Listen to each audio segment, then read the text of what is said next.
మనం ప్రభు సన్నిధానికి వచ్చినప్పుడు మన సంతోషముగా ఉండటానికి కావాల్సినటువంటి రిక్వైర్మెంట్స్ తోటి వచ్చి దేవుని సన్నిధిలో దేవుణ్ణి స్తుతించి ఆరాధించి ప్రార్థన చేసి వెళ్ళిపోతాం.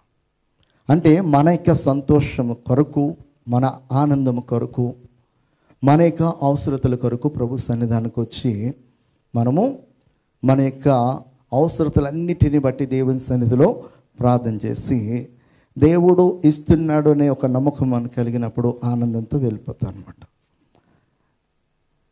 అయితే మన సంతోషముగా ఉండుట కొరకు మాత్రమే ప్రభు సన్నిధానంలోకి వచ్చి ప్రార్థన చేసి స్తుతించి ఆరాధించి అమ్మని గణపరిచి వెళ్ళిపోయే వారముగా ఉండకోకుండా దేవుడు కూడా సంతోషించే విధంగా మనం ఏం చేయగలమా? మాట్లాడండి, చేయగలమా? హల్లెలూయా. అయితే దేవుణ్ణి సంతోషింపచేసే కొన్ని విషయాల గురించి ఈరోజున మాట్లాడుకుందాం. హల్లెలూయా. సామెతలో 15వ అధ్యాయము 8వ వచనం చదువుకుందాం. భక్తిహీనులు అర్పించు బలులు యెహోవాకు హేయములు, యథార్థవంతుల ప్రార్థన ఆయనకు ఆనందకరము. హల్లెలూయా, హల్లెలూయా. ఒక మనిషి పాపములో జీవిస్తూ పాప సంబంధమైన జీవితాన్ని విడిచిపెట్టుకోకుండా దేవుని మందిరానికి వచ్చి కన్నీటితో ప్రార్థన చేసి దేవా నా పాపము తుడిచివేసి అని చెప్పేసి ఒక 1000 రూపాయలు కానుక ఇచ్చేసి వెళ్ళిపోతే దేవుడు సంతోషిస్తాడా అంటే సంతోషించడం. దేవుడు ఎప్పుడు సంతోషిస్తాడంటే మన పాప జీవితంతో మనం దేవుని సన్నిధానానికి వచ్చి దేవునికి 1000 రూపాయలు 1,00,000 రూపాయలు ఆయన కానుకిస్తే సంతోషించడు. కానీ ఆ పాప జీవితాన్ని కడిగి వేసుకోవడానికి ప్రభు సన్నిధానానికి వచ్చి పశ్చాత్తాపపడి ఆ పాపాన్ని కడుక్కోవడానికి మనం దేవుని సన్నిధిలో రోదన చేస్తూ కన్నీరు కారుస్తూ దేవుని వేడుకున్నప్పుడు దేవుడు సంతోషిస్తాడు. దేవుడికి కావాల్సింది నిజంగా చెప్పాలంటే మన అర్పణలు కాదు, మన అర్పణలు కాదు. అర్పణలని ఎందుకంటే సేవకుడు సేవ పరిచర్య జరిగించడానికి మీ క్షేమం కొరకు, సంఘ అభివృద్ధి కొరకు అర్పణ అంతే. దేవుడికి కావాల్సింది ఏంటంటే మనమే ఒక అర్పణగా మార్చబడం. హల్లెలూయా. మనము మన కష్టార్జితంతో తెచ్చేదో, లేకపోతే మనం దొంగిలించి తెచ్చేదో, మనం పాపం చేసి తెచ్చేదో కాదు. మనమే ఒక అర్పణగా దేవునికి మార్చి ఇవ్వడం. హల్లెలూయా. దేవుడు కోరుకుంటుంది ఏంటంటే రోమీయులకు రాసిన పత్రికలో అంటాడు 12వ అధ్యాయంలో, కాబట్టి సహోదరులారా పరిశుద్ధమును దేవునికి అనుకూలమునైన సజీవ యాగముగా మీ శరీరములను ఆయనకు సమర్పించుకొనుడని దేవుని వాత్సల్యమును బట్టి మిమ్మును బతిమాలు కొనుచున్నాను. ఇట్టి సేవ మీకు యుక్తమైనది. హల్లెలూయా. సజీవ యాగముగా పరిశుద్ధముగా మన యొక్క శరీరములను ఎవరికి సమర్పించుకోవాలన్నమాట? మనను కలుగు చేసినటువంటి, మనకి జీవాన్ని ఇచ్చినటువంటి, మనకి ఈ యొక్క మంచి దేహాన్ని ఇచ్చినటువంటి, మంచి రూపాన్ని ఇచ్చినటువంటి దేవునికి ఏం చేయాలన్నమాట? మనము సమర్పించాలి. ఇది దేవుడు ఆశిస్తుంది. మనం ఏమనుకుంటామంటే పొద్దున్నీ సాయంకాలం కష్టపడి అందులో మనం సంపాదించిన దాంట్లో టైత్ ఇచ్చేసి మన ఇష్టానుసారంగా జీవించేస్తే సరిపోదు. దేవుడికి కావాల్సింది అది కాదు. మనం మంచిగా జీవిస్తూ దేవుని పరిచర్య అభివృద్ధి చెందడానికి మనం ఆశీర్వదింపబడిన కొలది దేవుని మందిరంలోనికి తీసుకుని రావాలి. అదెందుకంటే మనందరము కూడా భక్తిలోనికి నడవాలంటే నడిపించే నాయకుడు కావాలి కదా, ఒక యాజకుడు బాగుంటేనే కదా మీకోసము మరి కన్నీరు కాచి దేవుని సందులో ప్రార్థన చేయగలరు. అది దేవుడు మనకు ఒక క్రమాన్ని పెట్టాడు కనుక ఆ క్రమం కొరకు మన సంఘం బాగుండాలి, మన సంఘం అభివృద్ధి చెందాలి. ఇది ఇక్కడతో ఆగిపోకుండా ఇది బ్రాంచెస్ కింద వెళ్ళాలి. ఇంకా అనేకులు అభిషేకం పొందుకొని దేవుని పరిచర్య కొరకు సమర్పించుకొని దేవుని యొక్క ప్రణాళికలో ముందుకు సాగుచు అనేకులను ప్రభువులోనికి నడిపించడానికి నేను కూడా ఉన్నాను అనే విధముగా కొంతమంది సంఘంలో లేపబడాలి. ఆ పరిచర్య జరగడానికి దేవుని మందిరంలో మనము ఏం తీసుకురావాలి? ధనాన్ని తీసుకురావాలి. అయితే దేవుడు ఆశిస్తుంది ఏంటంటే దానికంటే నిన్ను నన్ను ఆయన ఆశిస్తుంది. నీవు నేను సజీవ యాగముగా ఆయనకి సమర్పించుకోవాలి. ఇక్కడ దేవుడు ఎప్పుడు సంతోషిస్తాడంటే యథార్థమైనటువంటి ప్రార్థన మనం చేయగలిగితే, యథార్థముగా మనం జీవించగలిగితే దేవుడు మనం చూసి సంతోషిస్తాడు. యథార్థత లేకుండా దేవునికి ఇష్టుడై ఉండుట సాధ్యమా? అసాధ్యమా? అసాధ్యం. దేవునికి ఇష్టడవ్వాలంటే మనందరిలో ఉండాల్సింది ఏంటనమాట? యథార్థత. కపటము లేనటువంటి వారముగా, మోసమైనటువంటి కార్యాలు చేసే మనసు కలిగినటువంటి వారము ఉండుకోకుండా దేవుని యొక్క సన్నిధానంలోకి వచ్చినప్పుడు కానీ, బయట ఉన్నప్పుడు కానీ, ఎక్కడ ఉన్నా కూడా మనలో ఏముండాలంటే యథార్థత అనేది ఖచ్చితంగా ఉండాలి. హల్లెలూయా, హల్లెలూయా. మొదటి దినవృత్తాంతాల గ్రంథము 29వ అధ్యాయం 17వ వచనంలో చెప్తాడు. 1 Chronicles chapter 29 verses 17 చదువుదాం. నా దేవా, నీవు హృదయ పరిశోధన చేయొచ్చు, యథార్థవంతుల యందు ఇష్టపడుచున్నావని నేనెరుగుదును. నేనైతే యథార్థ హృదయము గలవాడనై ఇవి అన్నీ మనపూర్వకముగా ఇచ్చున్నాను. ఇప్పుడు ఇక్కడ నుండి నీ జనులను నీవు మనపూర్వకముగా ఇచ్చుట చూచి సంతోషించుచున్నారు. ఎవరు చెప్తున్నారు ఈ మాట? దావీదు చెప్తున్నాడు. ఏమనంటే, నా దేవా, నీవు హృదయ పరిశోధన చేసి యథార్థవంతుల యందు ఇష్టపడుచున్నావని నేను ఎరుగుదును. హల్లెలూయా, హల్లెలూయా. దావీదు భక్తుడు చాలా చాలా యథార్థమైనటువంటి హృదయంతో దేవుని పట్ల ప్రవర్తించినట్లుగా బైబిల్ గ్రంథం చెప్తుంది. దేవుడు ఒక రోజున సాక్ష్యం ఇస్తున్నాడు. ఏమనంటే, ఉరియా భార్య అయినటువంటి బెత్షెబా విషయంలో తప్ప దావీదు ఎక్కడ కూడా ఏ పాపం చేయలేదని చెప్తాడు. దేవుడు ఇచ్చినటువంటి సాక్ష్యము ఎక్కడంటే, మొదటి రాజులు 15వ అధ్యాయము 4వ వచనం. దావీదు హిత్తీయుడైన ఉరియా సంగతి యందు తప్ప తన జీవిత దినములన్నీ యెహోవా దృష్టికి యథార్థముగా నడుచుకొనుచు యెహోవా అతనికి ఇచ్చిన ఆజ్ఞలలో దేని విషయమందునో తప్పిపోకుండెను. హల్లెలూయా. దేవుని యొక్క వాక్యం ఇక్కడ చెప్తుందన్నమాట. దావీదు హిత్తీయుడైన ఉరియా సంగతి యందు తప్ప తన జీవిత దినములన్నిటి యందు యెహోవా దృష్టికి ఎలా జీవించాడనమాట? యథార్థముగా జీవించాడు. యథార్థముగా జీవించాడు కనుకనే దేవునికి ఇష్టడై అన్నాడు. యథార్థముగా జీవించాడు కనుకనే దేవుడు దావీదుని చూసి సంతోషిస్తూ ఉన్నాడు అన్నమాట. దేవుడు మనం చూసి సంతోషించాలంటే మొట్టమొదటిగా మనకు కావాల్సింది ఏంటనమాట? యథార్థత. దేవుని సన్నిధానికి వచ్చినప్పుడు పక్కన వాళ్ళు ఏమనుకుంటారని చెప్పేసి మన పాపస్థితిని అలాగే ఉంచుకొని ప్రభు సన్నిధిలో డమ్మమ్మగా ప్రార్థన చేసి వెళ్ళిపోయేవారుగా కాదు. పక్కనోడు ఏమనుకుంటే నీకెందుకు? నిన్ను పరిశుద్ధినిగా చేసేవాడు నీ హృదయాన్ని చూస్తూ ఉన్నాడు.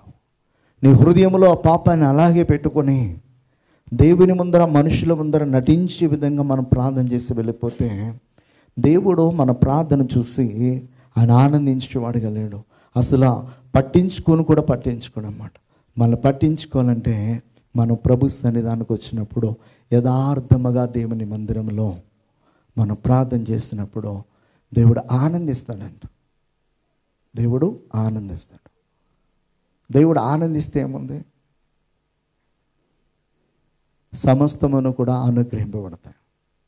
ఒక రాజు సన్నిధిలో ఎవరైనా రాజుని మెప్పిస్తే, రాజుని సంతోషపరిస్తే రాజు ఏం చేస్తాడో, టక్కని చైనో లేకపోతే ఉంగరమో తీసి ఏం చేస్తాడో వాళ్ళకి బహుమానంగా ఇస్తాడు. దేవుడు మనల్ని చూసినప్పుడు, మన యొక్క యథార్థమైనటువంటి హృదయాన్ని చూసినప్పుడు ఆయన సంతోషించే విధముగా ఉండాలి, కానీ ఆయన దుఃఖపడే విధముగా ఉండకూడదన్నమాట. హల్లెలూయా. కీర్తనకారుడు అంటాడు 15:2 యథార్థమైన ప్రవర్తన కలిగి నీతిని అనుసరించుచు హృదయపూర్వకముగా నిజము పలుకువాడే అట్టివాడు తన చెలికానికి కీడు చేయడం, తన పొరుగు వాని మీద నింద మోపడం. అయితే ఈ యథార్థముగా ప్రవర్తించే వాడు ఎక్కడ అతిథిగా ఉంటాడంటే దేవుని గుడారంలో. యెహోవా నీ గుడారంలో అతిథిగా ఉండదగిన వాడెవడు? నీ పరిశుద్ధ పర్వతం మీద నివసింపదగిన వాడు ఎవడు? హల్లెలూయా. ఆ ప్రశ్నకు కిందే సమాధానం ఇస్తా ఉన్నాడు అన్నమాట. ఏమనంటే, ఎవరు నివాసం చేయగలరు?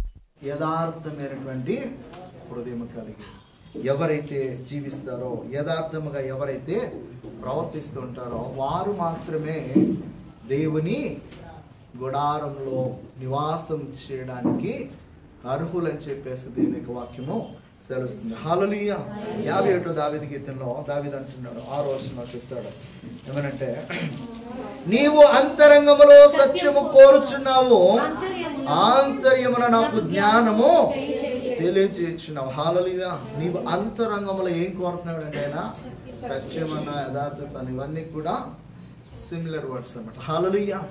దేవుడు ఆశిస్తుంది ఏంటంటే మన యొద్ద నుంచి యథార్థత. సామెతలు 11:20 చెప్తాడు ఏమనంటే, మూర్ఖ చిత్తులంట యెహోవాకు హేయులు, యథార్థముగా ప్రవర్తించువారంట ఆయనకి ఇష్టలంట. హల్లెలూయా.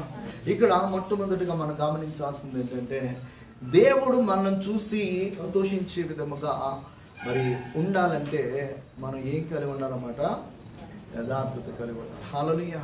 మనం యథార్థత లేకోకుండా దేవునికి ఇష్టలు కాలేము, యథార్థత లేకోకుండా దేవుని సన్నిధిలో అతిథిగా ఉండలేము, దేవుని యొక్క గుడారంలో నివసించలేము, ఏ యొక్క ఆశీర్వాదాన్ని మనం పొందుకోలేము.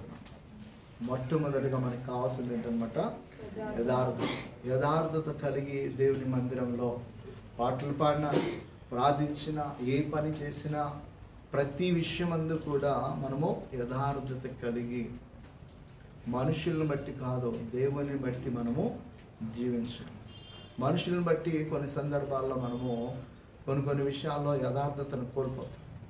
అయితే అలాంటి విషయాల్లో మనం చాలా జాగ్రత్తగా ఉండి, ఎవరు ఏమనుకున్నా కానీ నేను దేవుని యొక్క దృష్టికి యథార్థుడనే ఉండాలి అని చెప్పేసి మనం ఎప్పుడైతే జీవిస్తామో దేవుని యొక్క కనుదృష్టి మనపై పడుతుంది. దేవుడు సంతోషిస్తాడు.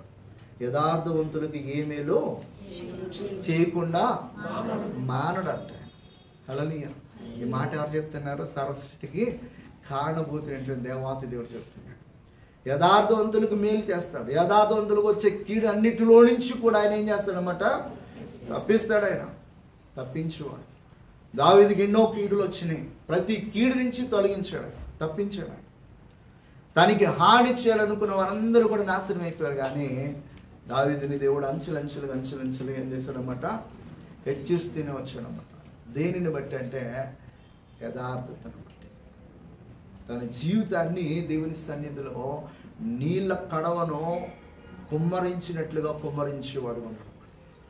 మన యొక్క జీవితము దేవుని యొక్క సన్నిధిలో మనం ప్రార్థించేటప్పుడు ఒక నీళ్ళ కడవను కుమ్మరించినట్లుగా కుమ్మరించాలి. ఏది కూడా మనం దాచుకోవద్దు. దాచామంటే దేవునికి కనబడుతుంది. ఆయన ఆకాశం ఆసీనుడే, ప్రతి మానవుని యొక్క హృదయాన్ని ఆయన ఏం చేస్తున్నాడు? చూస్తున్నాడు. నరుని హృదయం ఆయనకి ఎలా కనబడుతుందంట? తేటగా కనబడుతుందంట.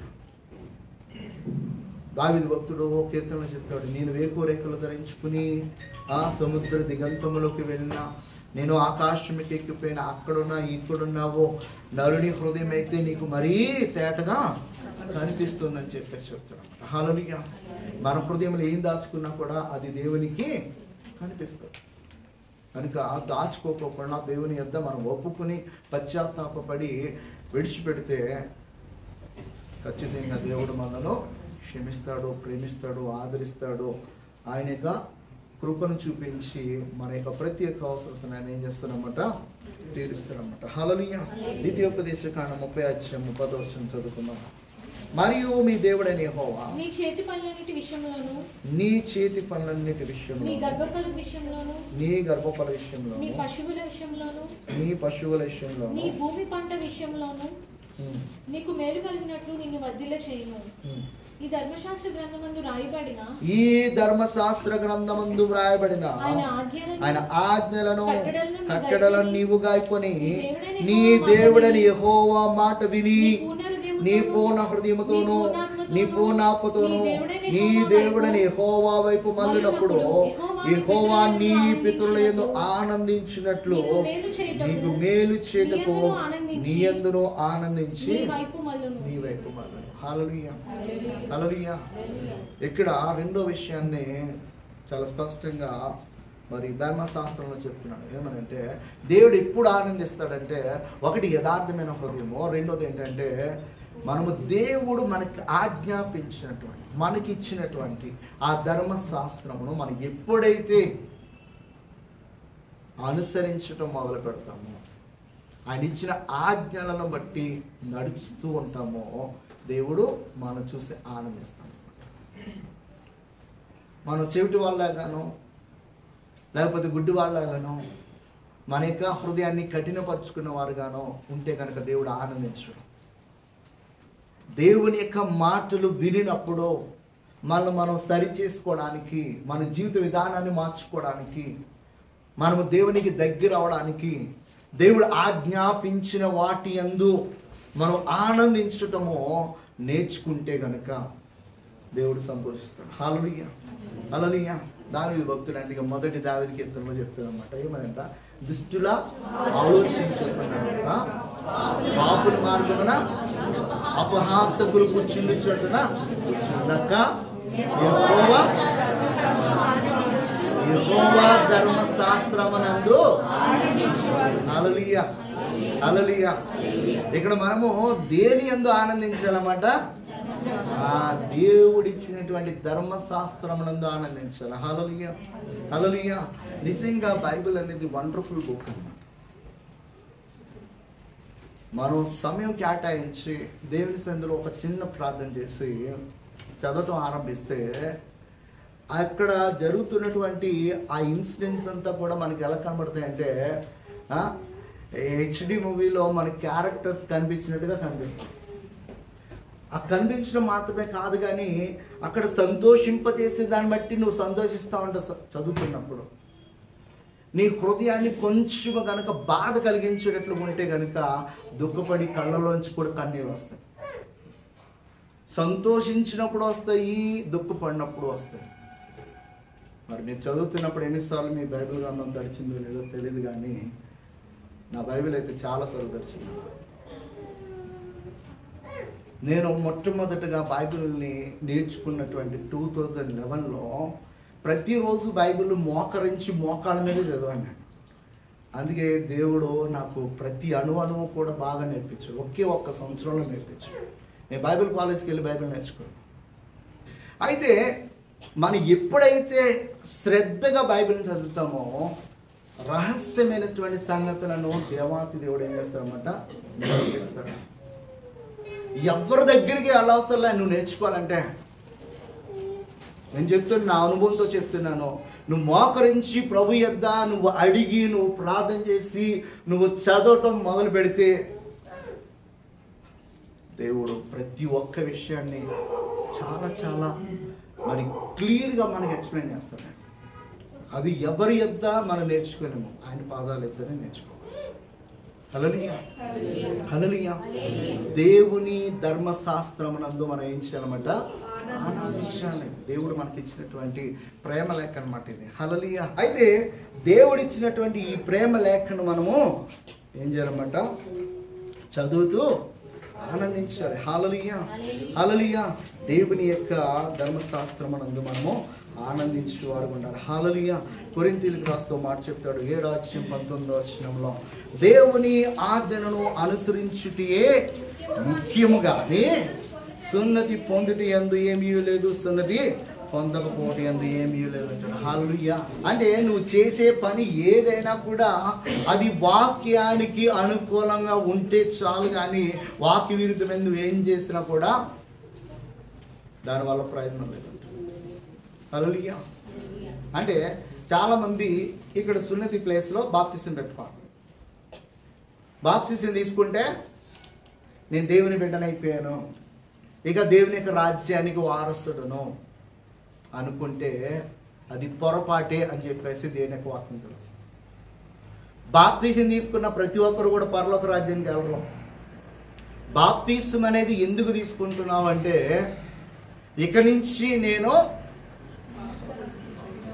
పాపం చేయకోకుండా క్రీస్తుని సొంత రక్షకునిగా అంగీకరించి నా పాత రోత జీవితాన్ని నేను సిలివేసి సమాప్తి చేశాను. ఇక ముందు నేను ఇక పాత పురుషుడను కాదు, నేను క్రీస్తుతో కూడా లేపబడ్డాను అని ఒక సాక్ష్యం ఇచ్చేటకు బాప్తిసం తీసుకుంటున్నాం.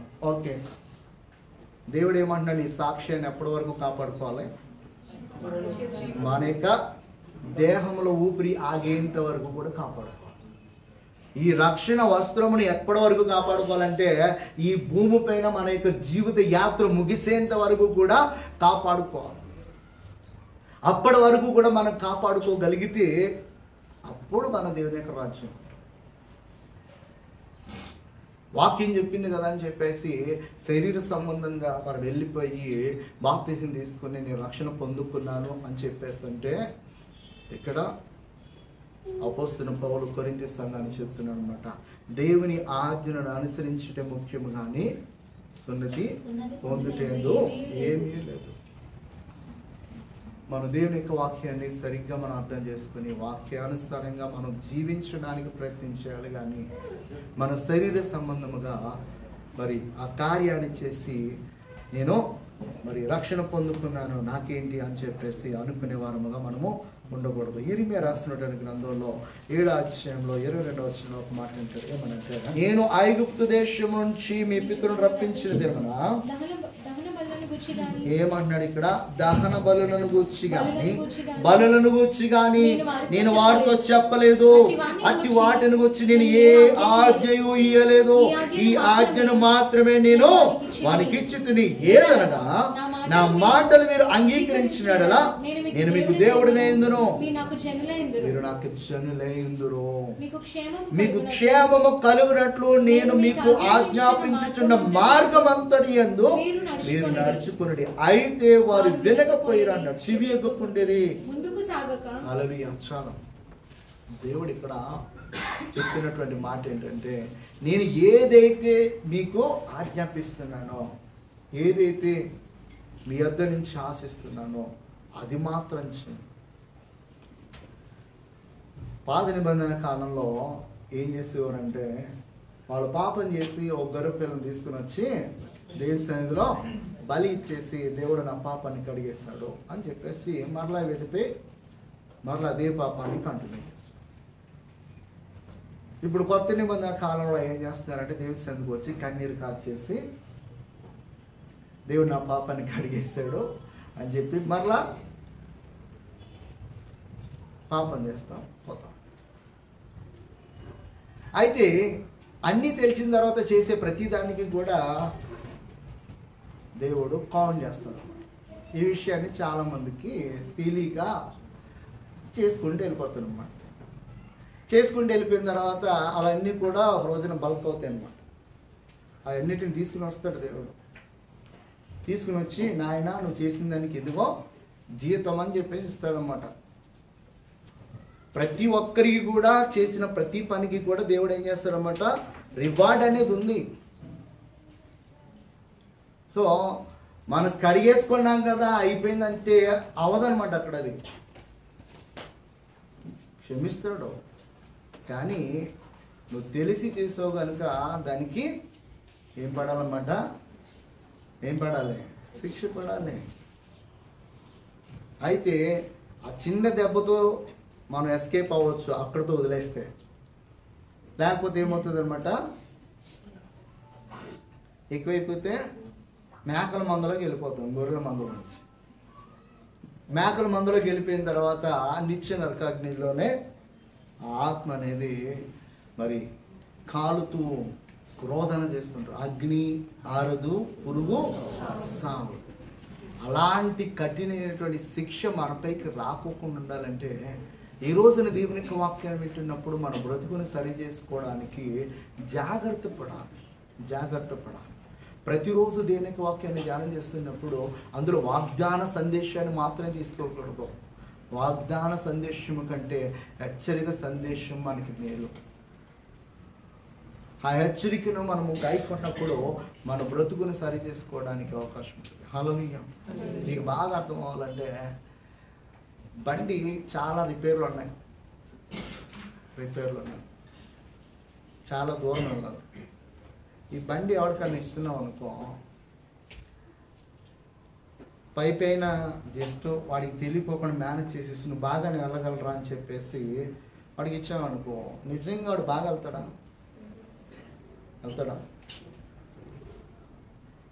దేవుని సన్నిధానానికి వచ్చినప్పుడు మన పాప జీవితం గురించి సేవకుడు ఏమాత్రం కూడా ఏమీ చెప్పకోకుండా, మనము మార్పు చెందటానికి ఎలాంటి అవకాశం లేనటువంటి బోధ అనేది లేకపోకుండా, దేవుని సన్నిధిలో మీరు మంచి అర్పణ తీసుకుని వచ్చి ఇవ్వండి, మీరు దీవింపబడతారు, ఆశీర్వింపబడతారని చెప్పేసి ఉండిపోయాడు అనుకో, ఈ బైక్ ఎలాంటి రిపేర్ చేయకోకుండా ఇచ్చి నువ్వు బాగా వెళ్తావురా అని చెప్పేసి పంపిస్తే ఎలాగుంటుందో అది కూడా అలాగ ఉంటుంది. వాడు ఖచ్చితంగా ఎక్కడో చోట యాక్సిడెంట్ అయి చచ్చిపోతాడో, మనం కూడా ఇదే జీవితాన్ని ఇలాగే కొనసాగించుకోకుండా పోతే ఈ జీవిత దినాలని ఇక్కడ ముగిసిపోతాయి, నిత్య నరకాగ్నిలోకి గెలుస్తాం. అదే బండిని చక్కగా రిపేర్ చేసి మంచిగా చేసి ఇచ్చారనుకో, నువ్వు బాగా వెళ్ళగలరు అని చెప్పేసి వాడికి కొన్ని ఆ రూట్ గురించి చెప్తే, ఈ మార్గంలో ఇలా ఉంటుంది, నువ్వు అక్కడ కొంచెం జాగ్రత్తగా వెళ్తే సరిపోతుంది అని చెప్తే వాళ్ళు జాగ్రత్తగా వెళ్తే ఖచ్చితంగా వెళ్తారు. మనము ఈ బాడీని రిపేర్ చేసుకోవాలి. ఎక్కడ రిపేర్ చేసుకోవాలంటే దేవుని సన్నిధిలోనే. హల్లెలూయా. రిపేర్ చేసుకుంటే అది బాగుంది. రిపేర్ చేసుకోకుండా మనం అలాగే వెళ్తే ఖచ్చితంగా అది ఏదో ఒక రోజున డ్యామేజ్ అవుతుంది కంప్లీట్గా. హల్లెలూయా. గలతీయులకు రాస్తే ఒక మాట అంటాడు, 6:15 క్రొత్త సృష్టి పొందుటయే కానీ అది సున్నతి పొందుటేంది ఏమీ లేదు, పొందకోడి ఎందునో ఏమీ లేదు, కొత్త సృష్టి పొందుటేందే. హల్లెలూయా. దేవుని యొక్క సన్నిధానానికి వచ్చినప్పుడు, మన దేవుని యొక్క వాక్యాన్ని వింటున్నప్పుడు మన హృదయ స్థితి మారుతూ ఉండాలి. ఇంకను మనము పాత రోత జీవితాన్ని కొనసాగించే మనముగాను పితృపారంపర్యాచారంగా వచ్చినటువంటి కొన్ని ఆచారాలను విడిచిపెట్టుకోకుండా ఇంకను అలాగే మనము కొనసాగించే వారముగా కాదు, కానీ దేవుని యొక్క వాక్యం ఏదైతే మనకు బోధిస్తుందో దాని ప్రకారం మనం సరి చేసుకుంటూ మార్పు చెందుతూ ఒకనొక దినాన దేవుని పోలికలో 100% మనము మార్పు చెందిన వారముగా దేవుని ముందర కనపడాలన్నమాట. హల్లెలూయా. హల్లెలూయా. అలాగ మార్పు చెందటానికే దేవుడు మనలను తెలుసుకున్నాడు. హల్లెలూయా. పరిశుద్ధులగుటకి నేను మిమ్మల్ని ఆయన పరిశుద్ధుడు గనుక మీరు కూడా పరిశుద్ధులే ఉండండి. ఆ పరిశుద్ధత అనేది ఎలా వస్తుందంటే దేవుని యొక్క సన్నిధిలో దేవుని యొక్క వాక్యం వింటున్నప్పుడు మన యొక్క జీవితము వాక్యానికి అనుకూలముగా లేకుండా ఉంటే కనుక దాన్ని మార్చుకుంటూ వెళుతున్నప్పుడు ఖచ్చితంగా ఒక రోజుకి ఏమవుతుంది అనమాట, పరిశుద్ధత కలిగినటువంటి వారముగా మార్చబడతాం. హల్లెలూయా. సామెతల్లో 21వ అధ్యాయంలో 3వ వచనంలో ఒక మాట అంటారు. ఆ మాట చదువుదాం ఒకసారి. నీతి న్యాయమును అనుసరించి నడుచుకొనుట బలులను అర్పించుట కంటే. హల్లెలూయా. దేవునికి ఇష్టమైనది ఏంటనమాట, నీతి న్యాయము. హల్లెలూయా. దేవుని యొక్క దృష్టికి మనం ఎప్పుడు ఇష్టలుగా, ఎప్పుడు ఆయన సంతోషిస్తాడంటే ఆయన యొక్క వాక్యానుసారంగా మనము జీవిస్తున్నప్పుడు, ఆయన యొక్క వాక్యాన్ని బట్టి మనం ఆనందిస్తున్నప్పుడు, మరి నీతి న్యాయములను అనుసరించి నడుస్తున్నప్పుడు దేవుడు ఆనందిస్తారు అనమాట. హల్లెలూయా. కొంతమంది దేవునికి సన్నిధానికి వస్తారు, దేవుని యొక్క వాక్యం వింటారు, చేసే బిజినెస్ చేస్తారు అంటారు, అక్కడ నీతి ఉండదు, న్యాయం ఉండదు. వాళ్ళు చూసి దేవుడు ఏమి ఆనందించడు. దేవుడు ఎప్పుడు ఆనందిస్తాడంటే మనం చేసే ప్రతి పని యందు దేవుని యొక్క నీతి అనేది కనపరుస్తున్నాడు. దేవుడు న్యాయవంతుడు, సింహాసనానికి నీతి న్యాయ యథార్థత అనేది ఆధారమే అన్నది. దేవుని ఆధారం చేసుకున్నటువంటి మనందరం కూడా నీతితో జీవించాలి, న్యాయంగా ప్రవర్తించాలి. ఇవన్నీ కూడా మనం కలిగి ఉన్నప్పుడు దేవుడు మనం చూసి సంతోషిస్తాడు. మొట్టమొదటిది ఏంటనమాట? యథార్థమైనటువంటి హృదయం. రెండోది ఏంటనమాట? దేవుని యొక్క ధర్మశాస్త్రమును బట్టి ఆనందించేవారు ఉండాలి. మూడోది ఏంటంటే కీర్తనకారుడు ఒక మాట అంటాడు, 33వ అధ్యాయము 1వ వచనం, నీతిమంతులారా యెహోవాను బట్టి ఆనందగానములు చేడి స్తుతి చేట యథార్థవంతులకు శోభస్కరం. ఎవరిని బట్టి ఆనందగానం చేయాలంట? దేవుని బట్టి ఆనందగానం చేయాలి. హల్లెలూయా. దేవుని యొక్క మందిరానికి వచ్చినప్పుడు నాకు ఇది లేదు, నాకు అది లేదని చెప్పి సింధించి వారముగా దేవుని సందులో ఆనందించుకోకుండా వెళ్ళిపోతే కనుక మనకంటే దౌర్భాగ్యులు ఎవరు ఉంటారు అన్నమాట. ఎందుకంటే సమస్తముని ఇవ్వగలిగిన దేవుడు, సమస్తముని చేయగలిగిన దేవుడు, సర్వాధికారి, సర్వశక్తి గల దేవుడు, ఆయనకు అసాధ్యమైనది ఏదీ లేదు. అలాంటి దేవుని మందిరానికి వచ్చి కూడా ఇంకనూ దుఃఖంతో, ఆయాసకరముగానో, ఇంకనో నిరుత్సాహంతో పోతే కనుక ఆ దేవుని అవమానించినటువంటి వారుగా అవుతారు. సమస్తముని ఇవ్వగలిగిన వాడు ఆయన, ఆయనకు అసాధ్యమైనది ఏదీ లేదు, ఆయన ఎంత దొరకంది ఏదీ లేదు. మరి అలాంటప్పుడు ఆ దేవుని యొక్క సన్నిధానానికి వచ్చి నిజంగా ఆయన సన్నిధిలో మనం ఆనందించుకోకుండా పోతే దేవుని మనం అవమానపరిచినట్టు. నీ తల్లిదండ్రులు నీకు సమస్తం చేసేవాళ్ళు, అలాంటి నీ తల్లిదండ్రుల దగ్గరికి వెళ్ళి ఇంకా నీవు ఆయాసకరంగా, దుఃఖకరంగా నువ్వు బాధపడుతున్నావంటే అది వాళ్ళకి అవమానము. సమస్తమును మన కొరకు త్యాగం చేసి నడుస్తున్నటువంటి వాళ్ళు వాళ్ళ దగ్గర ఉండాలి, కానీ మనకు పెట్టి వాళ్ళు ఏం చేస్తారో వస్తువులు ఉండేరా టైప్. మన కోసము కొన్ని ఫెస్టివల్స్ టైంలో మనకి కొత్త బట్టలు ఇచ్చి వాళ్ళ పాత బట్టలు కట్టుకున్నటువంటి వాళ్ళకంటే కూడా నేను చాలా చాలా చాలా మంచివాడిని అని చెప్తున్నాను. ప్రభువైన యేసుక్రీస్తు చెప్తారు, నీ పిల్లలు రొట్టెని అడిగితే రాయినిస్తారా, చేపని అడిగితే పామునిస్తారా? మీరే చెడ్డవారైంది మీ పిల్లలకు మంచి ఈవులను ఇస్తుంటే మీ పరలోకంలో ఉన్నటువంటి తండ్రి అయిన దేవుడు ఇంకా మరీ శ్రేష్టమైనవి ఇవ్వలేడా అని చెప్పేసి దేవుని యొక్క వాక్యము సెలవుస్తుంది. హల్లెలూయా, హల్లెలూయా. దేవుని యొక్క సన్నిధానికి వచ్చినప్పుడు దేవుని సన్నిధిలో మనము మరి ఆనందించాలి. దేని బట్టి అంటే దేవుని బట్టి మనం ఆనందించాలి. హల్లెలూయా, హల్లెలూయా. మరి వస్తువులను బట్టి కానీ, మనకున్నటువంటి ధనాన్ని బట్టి కానీ, ఇంకా మనకున్నటువంటి అందాన్ని బట్టి కానీ, ఇంకా శరీర సంబంధమైన వాటిని బట్టి మనము ఆనందించుట కంటే దేవుణ్ణి కలిగి ఉన్నందుకు మనము ఆనందించాలి. హల్లెలూయా, హల్లెలూయా. పిలిపిలికి రాస్తూ చెప్తాడు 4:4, ఎల్లప్పుడూ ప్రభునందు ఆనందించుడి, మరలా చెప్పుదును ఆనందించుడి. హల్లెలూయా. వారికి చెప్తున్నాడు అపోస్తలుడైన పౌలు, అన్నిటినీ విడిచిపెట్టేసుకుని దేవుని యొక్క ఆజ్ఞ ప్రకారము దేవుని యొక్క సువార్త పరిచర్య కొరకు మరి నిందలను, అవమానాలను, దెబ్బలను సహించడానికి, అందులో ఆనందించడానికి సర్వస్వాన్ని కూడా వదులుకున్నటువంటి వ్యక్తి అన్నమాట. అంటే దేవుడు తనకివ్వబోయే ఆ మహిమ కిరీటం కొరకు, దేవుడు తనకివ్వబోయే ఆ బహుమానం కొరకు సమస్తమును కూడా ఏం చేసుకున్నాడనమాట? పెంటగా ఎంచుకున్నాడనమాట. మనం పాట అయితే పాడేస్తాం, నీ ప్రేమలో ఉండి నన్ను ఎడబాపు వానవును, ఈ లోకాన్ని నేను పెంటగించానని చెప్పేసి ఒక స్టాంజా ఉంటుంది. హల్లెలూయా. ఆ పాట పాడుతున్నప్పుడైనా కనీసం మనం ఎప్పుడైనా కొన్నిసార్లు నీళ్ళకు ఉన్నానా అని చెప్పేసి ఆలోచన చేస్తే చాలా మంచిది. హల్లెలూయా, హల్లెలూయా. లోకంలో ఉన్న వాటిని బట్టి మనం ఆనందిస్తాం, కానీ లోకాన్ని కలుగజేసినటువంటి దేవుడు నాకున్నాడు అని చెప్పేసి మనం ఆనందించలేకపోతున్నాం. ఇక్కడ దేవుడు మనల్ని చూసి ఎప్పుడు ఆనందిస్తాడంటే యెహోవాను బట్టి మనము ఆనందగానము చేయగలిగే వరం ఉండాలి. హల్లెలూయా, హల్లెలూయా. 1 పేతురు 4:13 కూడా చదువుకుందాం. క్రీస్తు మహిమ బయలుపరచబడినప్పుడు మీరు మహానందములో సంతోషించు నిమిత్తము క్రీస్తు శ్రమలలో మీరు పాలువారై ఉన్నంతగా, హల్లెలూయా, క్రీస్తు శ్రమలలో కూడా మనము పాలువారై ఉన్నంతగా మనం ఏం చేయాలంట? సంతోషించాలి. ఏదైనా అనుకున్నది జరగకపోతే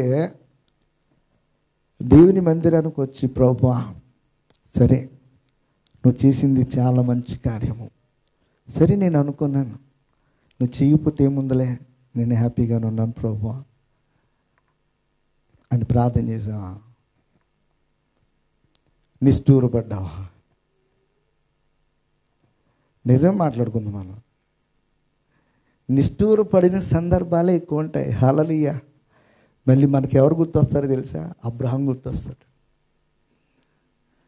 అబ్రహామే విశ్వాసంతో నడుస్తూ వస్తే ఒకనొక దినాన్న తనకి బిడ్డల్ని ఇవ్వకపోతే అబ్రహామే నిష్ఠూరపడ్డాడు కదా ప్రభువా.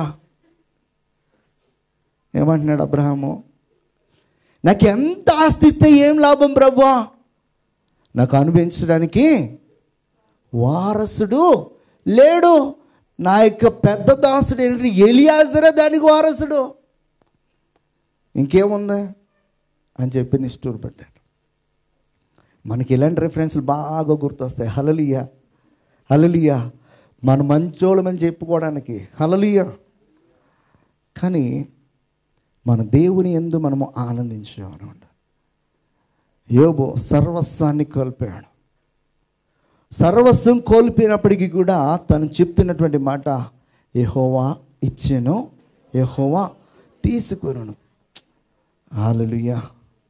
అసలు నిజంగా మనము ఈ మాట చెప్పగలమా? కొన్ని సందర్భాలుగా ఒక మంచి ఉద్యోగం వచ్చి పోయిందా, నా సాదరంగా దేవుణ్ణి చిడుగుడాడేస్తాం. హల్లెలూయా. ఉద్యోగ విషయంలోనే చిడుగుడాడేస్తాం మనం. ఇక యోబులాగా దెబ్బ మీద దెబ్బ 3 దెబ్బలు పడ్డాయంటే అసలు ఆ దేవుడే లేడు అసలు. ఇక అంతే, మనం పెద్ద దెయ్యంలాగా మారిపోతాం. హల్లెలూయా. అలాంటి నైజం ఉంది. హల్లెలూయా. అయితే ఇక్కడ మనము ఎవరి యందు ఆనందించాలంటే దేవుని యందు ఆనందించాలి. నాకు బైబిల్ గ్రంథంలో చాలా బాగా నచ్చే వెర్సెస్ అనమాట. మీ అందరు కూడా నచ్చి ఉండొచ్చు అనుకుంటా. హబక్కూకు 3:18 చదువుదాం ఒకసారి.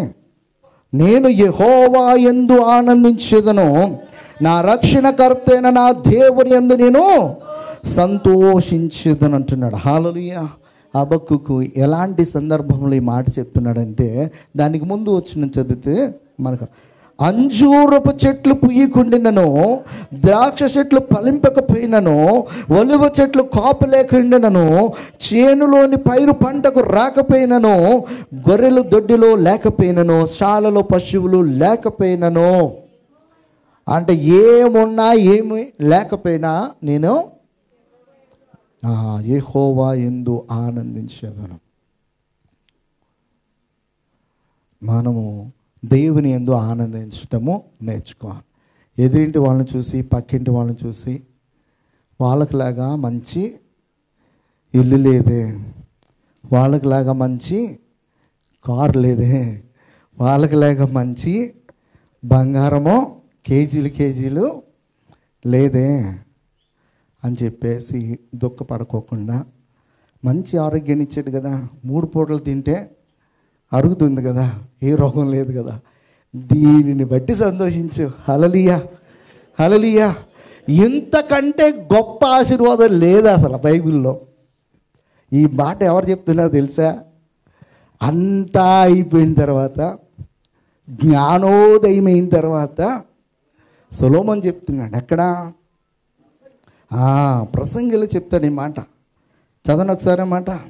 ఆయన సెలవు లేక భోజనము చేసి సంతోషించుట ఎవరికి సాధ్యము. ఇంకొక వెర్సెస్ కూడా ఉంటుంది. 24 చదవండి. అన్నపానములు పుచ్చుకొనుట కంటేను తన కష్టార్జితము చేత సుఖపడుట కంటేను నరునికి మేలుకరమైనది ఏదియో లేదు, ఇదియును దేవుని వలన కలుగునని. హల్లెలూయా. నాకేమిచ్చాడు? భోజనం తప్ప అని చెప్పి కొంతమంది నిష్ఠూరపడతారు. వాళ్ళకి ఏముంటుందో తెలుసా? ప్యాలెస్లో ఉండే వాళ్ళకి అన్నీ ఉన్నాయి, తింటే అరగదు, తింటే రకరకాల సమస్యలు. 3 పూట్ల మంచి భోజనాన్ని నా శరీరానికి ఇవ్వలేకపోతున్నానే అనుకునే పొజిషన్ వాళ్ళది. అది మేలా ఇది మేలా? ఏది మేలు? మీ అందరికి అదే మేలు అనుకుంటా. హల్లెలూయా. ఎవరు కూడా చెప్పట్లే. హల్లెలూయా.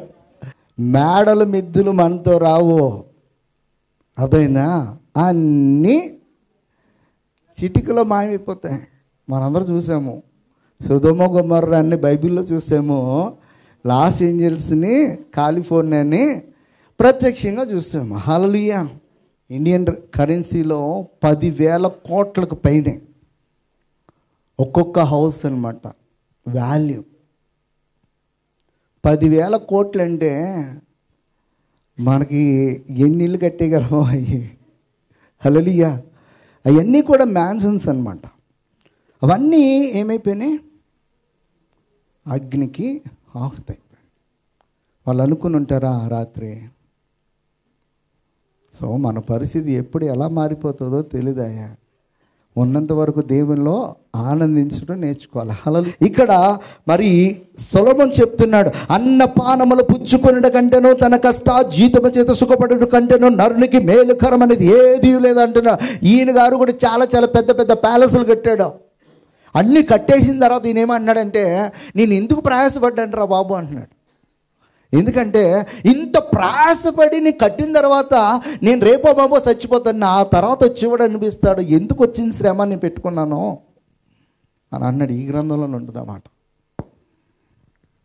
నేను ఎందుకు ప్రయాసపడి కట్టాలి? నేను ఉన్నంత వరకు చక్కగా నా జీవితానికి బెస్ట్ ఇచ్చుకుంటే సరిపోదా అని చెప్పేసి ఈయన ఇచ్చుకున్నాడు కొన్నాటిలో బెస్ట్. కానీ దానివల్ల దేవుని యొద్ద నుంచి మొట్టికెళ్ళిపడ్డాడు. అయితే ఈయన దృష్టికి అది మంచిది, కానీ దేవుని దృష్టికి చెడు.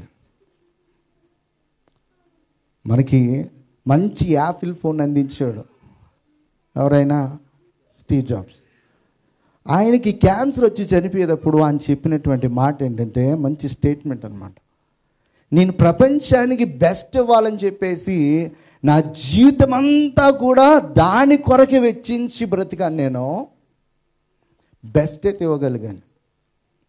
ఈ బెస్ట్ ఇచ్చే క్రమంలో నా యవ్వనం అంతా అయిపోయింది, నా ఆరోగ్యం అంతా అయిపోయింది. ఇప్పుడు నేను ఆలోచన చేస్తే నేను ఎవడికో బెస్ట్ వాళ్ళని ఆలోచన చేస్తాను, కానీ నా జీవితానికి బెస్ట్ ఇచ్చుకోవడానికి నేను ఆలోచన చేయలేదు. తీరా బెస్ట్ ఇచ్చుకుందామని ఆలోచన చేసేసరికి ఇదిగో హాస్పిటల్లో ఈ యొక్క ఎక్విప్మెంట్ మధ్య నేను రేపో మాపో అన్నట్టుగా నా జీవితాన్ని గడుపుతున్నాను. మన జీవితానికి మనం బెస్ట్ ఇచ్చుకోవడానికి దేవుడు కృప చూపించాలి. హల్లెలూయా, హల్లెలూయా. 3 పూటలు తింటే అరుగుతుందంటే దేవుడు కృప చూపిస్తున్నాడు. హల్లెలూయా. చక్కగా నిద్ర పడుతుందంటే దేవుడు కృప చూపిస్తున్నాడు. ఏమన్నా లేకపోయినా నువ్వు నెమ్మదిగా ఉండగలుగుతున్నాడు, దేవుడు కృప చూపిస్తున్నాడు. హల్లెలూయా. ఎంతకంటే గొప్ప ఆశీర్వాదము లేదు అని చెప్పేసి దేవుని యొక్క గ్రంథం చెప్తుంది. చివరిదిగా చదువుకుందాము.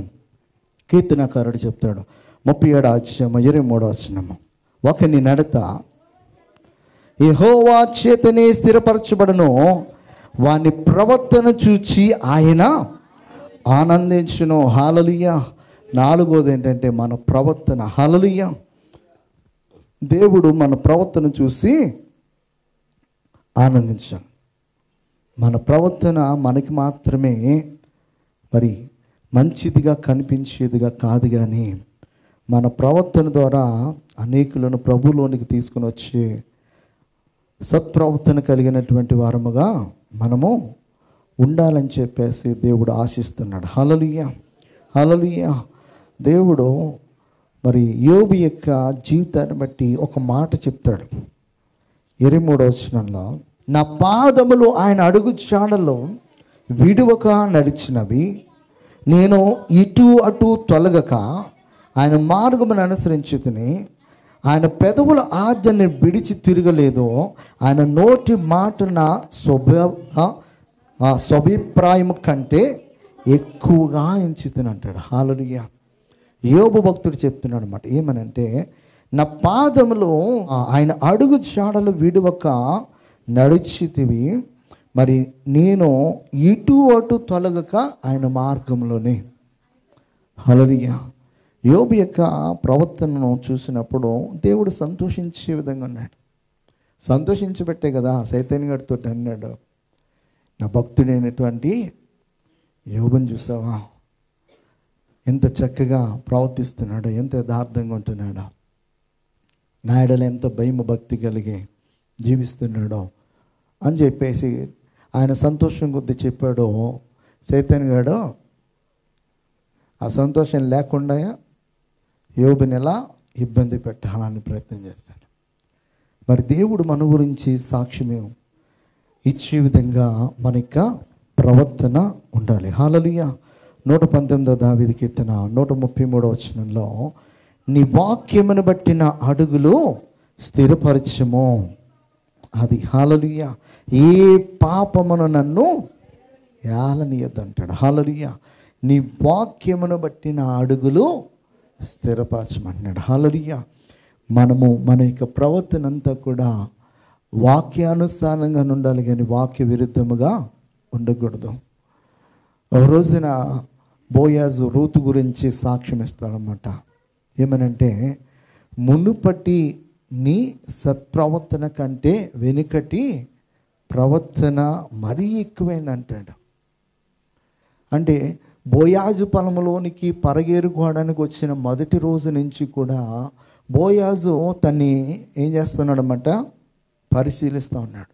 పరిశీలిస్తున్నప్పుడు తన ప్రవర్తన అంతకంతకు ఏమవుతుందనమాట, ఇంకా మంచిగానే ఆమె ప్రవర్తిస్తూ ఉంది.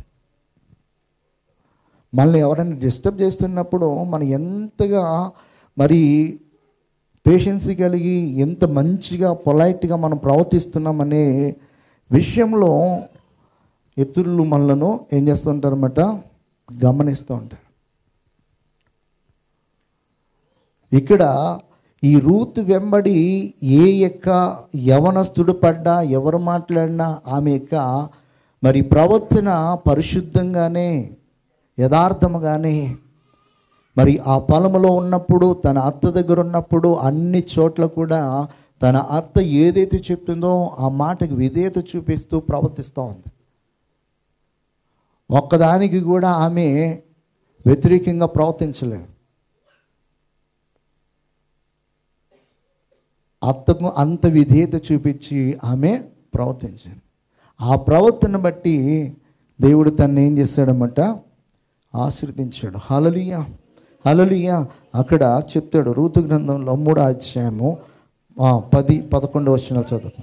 నా కుమారి యెహోవా చేత నీవు దీవెన నొందిన దానవు, కొద్దివారినే కానీ గొప్పవారినే కానీ అది యవ్వనస్తులను నీవు వెంబడింపక ఉండుట వలన అది నీ మునుపటి సత్ప్రవర్తన కంటే వెనుకటి సత్ప్రవర్తన మరీ ఎక్కువ.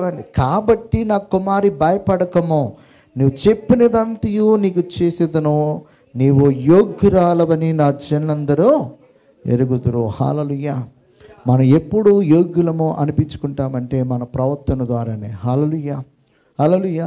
ఎవరైనా ఇంటికి పెళ్లి సంబంధికి వెళ్ళినప్పుడు చాలామంది అయితే ఆస్తిని చూస్తారేమో, కానీ ముందు ఏం చూస్తారన్నమాట, వాళ్ళ ప్రవర్తన చూస్తారు. అక్కడ ఉన్నటువంటి పెద్దవాళ్ళు మొదలుకొని పెళ్లి కూతురు వరకు, పెద్దవాళ్ళు మొదలు పెళ్లి కొడుకు వరకు ఏం చూస్తారన్నమాట, వారు ప్రవర్తించే విధానం. వారి ప్రవర్తన సరిగ్గా ఉంటేనే వాళ్ళతో ఏం కలుగుతుంది అన్నమాట, సంబంధం కలుగు చేసుకుంటారు. లేకపోతే మ్యాక్సిమం వదులుకుంటారు. ప్రవర్తన, దేవుడు మన ప్రవర్తన చూసినప్పుడు మరి ఆయన ఆనందించే విధముగా మన ప్రవర్తన ఉండాలి. 2 పేతురు 3:12 చదివేసి మనం ముగించేద్దాం. ఇవన్నీ ఇటు లయమైపోనవి గనుక ఆకాశములు రవులుకొని లయమైపోనట్టు, పంచభూతంలో మహావేంద్రముతో కరిగిపోనట్టు, దేవుని దినపు రాకడ కొరకు కనిపెట్టుచు దాని ఆశతో అపేక్షించుచు మీరు పరిశుద్ధమైన ప్రవర్తనతోనూ భక్తితోనూ ఎంతో జాగ్రత్త గలవారై ఉండమని చెప్తారు. హల్లెలూయా. పరిశుద్ధమైన ప్రవర్తనతోనూ భక్తితోనూ ఎంతో జాగ్రత్త కలిగి ఉండాలని చెప్పేసి మరి పేతురు భక్తుడు చెప్తున్నాడు అనమాట. హల్లెలూయా, హల్లెలూయా. అంటే మన యొక్క జీవితంలో దేవుడు ఎప్పుడు ఆనందిస్తాడంటే మనం యథార్థముగా జీవిస్తున్నప్పుడు. 2, దేవుడు మనకు ఆజ్ఞాపించినటువంటి ఆ ధర్మశాస్త్రమునందు మనము ఆనందిస్తున్నప్పుడు. 3, దేవుని బట్టి మనము ఆనందించే వారు ఉండాలి. 4, అది మన ప్రవర్తన. హల్లెలూయా. అయితే ఇక్కడ దేవుడు ఆనందించే విధంగా మన యొక్క జీవిత విధానము ఉండాలి. మనం యథార్థంగా జీవించే వారముగా ఉన్నప్పుడు దేవుడు ఆనందిస్తాడు.